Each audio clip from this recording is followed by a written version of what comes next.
नमस्कार दोस्तों, स्वागत है आपका अफेयर क्लाउड में। दोस्तों, डीआरडीओ एक ऐसी तकनीक पर काम कर रहा है। अगर भारत इस तकनीक को अपने प्लेन में लगा लेगा तो दोस्तों भारत के पास जो बॉम्बरों की कमी है वह कुछ हद तक पूरी हो जाएगी। और दोस्तों, आपका समय न बर्बाद करते हुए चलिए वीडियो को शुरू करते हैं। दोस्तों, दरअसल हुआ कुछ यूँ है कि अमेरिका के जो नॉर्मल या मिलिट्री कार्गो प्लेन थे, उन प्लेनों को अमेरिका अब अपग्रेड कर रहा है और उसमें मिसाइलें लगा रहा है। लेकिन दोस्तों, आपको एक बात जानकर भौचक्का ज़रूर होगा कि अमेरिका के पास इतने प्लेन होते हुए भी एक सुपर पावर देश को अपने कार्गो प्लेन में मिसाइल लगाने की क्या ज़रूरत है। आइए मैं आपको बताता हूं। दोस्तों, अमेरिका चाहता है कि उसको युद्ध में अगर गोला बारूद की सप्लाई पहुंचानी है अपने सैनिकों को, और अमेरिका के सप्लाई प्लेनों को किसी ऐसे देश के ऊपर से गुजरना पड़ता है जो अफ़गानिस्तान की तरह हो, फिर ऐसे देश के ऊपर से गुजरना पड़े जिसके पास एयर डिफेंस सिस्टम हो और वो उस पर मिसाइल से अटैक कर दे।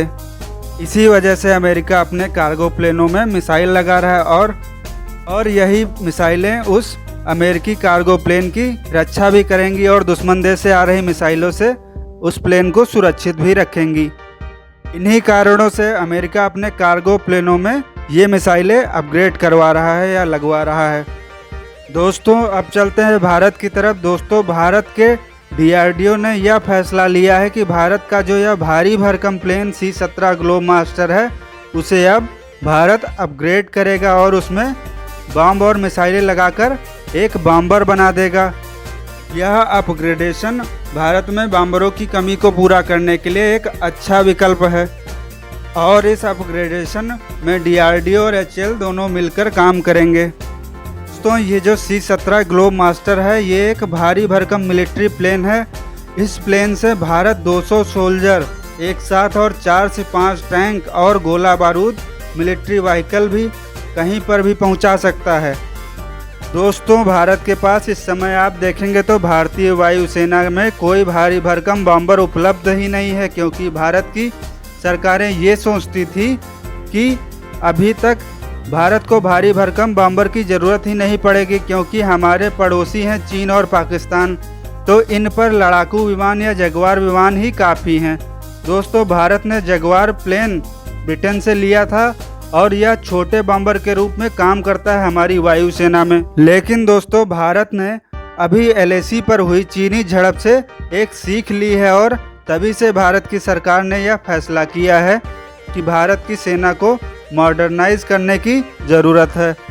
और दोस्तों, भारत की पिछली सरकारें यह सोचती थी कि भारत को बड़े बॉम्बरों की आवश्यकता नहीं है, क्योंकि बड़े बॉम्बरों का इस्तेमाल तब किया जाता है जब हम किसी देश को पूरी तरह से बर्बाद करना हो या किसी एरिया को पूरी तरीके से बर्बाद करना हो, इसलिए बॉम्बर की आवश्यकता होती है। लेकिन हमारी सरकारें ये सोचती थी हमें इन प्लेनों की आवश्यकता नहीं है, और अगर भारत अपने बॉम्बरों को चीन या पाकिस्तान में भेजेगा तो उनके पास एयर डिफेंस सिस्टम मौजूद है और वो बॉम्बरों को मारकर गिरा देंगे। इसलिए हमारी पिछली सरकारें यही सोचती थी कि हमें बॉम्बरों की आवश्यकता ही नहीं है और बॉम्बरों का इस्तेमाल करना एक अच्छा कदम नहीं है। लेकिन अब की बात कुछ और है। लेकिन दोस्तों, अब आप सोच रहे होंगे तो भारत अब इन प्लेनों को अपग्रेड करके बॉम्बर क्यों बना रहा है। तो दोस्तों, मैं आपको चलिए बताता हूँ। आप एक उदाहरण ले लीजिए। मान लो दोस्तों, हमारा पाकिस्तान के साथ एक युद्ध, छोटा मोटा कॉन्फ्लिक्ट छिड़ गया है, तो भारत क्या करेगा, इन्हीं प्लेनों से पाकिस्तान को बर्बाद कर देगा। अब आप कहेंगे वो कैसे, पाकिस्तान के एयर डिफेंस सिस्टम तो बॉम्बर को मारकर ही गिरा देंगे। तो इसका जवाब है नहीं गिरा पाएंगे। इसका रीज़न है भारतीय वायुसेना योजनाबद्ध तरीके से युद्ध करेगी। और दोस्तों, हम अपने बॉम्बर को बाद में भेजेंगे। पहले हम लड़ाकू विमान सुखोई 30 MKI और राफेल मिराज जैसे उन्नत जेट भेजेंगे और पाकिस्तान के एयर डिफेंस सिस्टम को हमारे राफेल जेट तबाह कर देंगे। उसके बाद राफेल के पीछे रहेंगे ये हमारे अपग्रेड किए हुए C-17 ग्लोबमास्टर बॉम्बर, जो पाकिस्तान के शहरों को भारी बमबारी करेंगे और बर्बाद कर देंगे। दोस्तों, अब आप क्या कहते हैं। दोस्तों, क्या भारत के लिए ये बॉम्बर फ़ायदेमंद रहेंगे या नहीं, आप कमेंट में ज़रूर बताएं। धन्यवाद।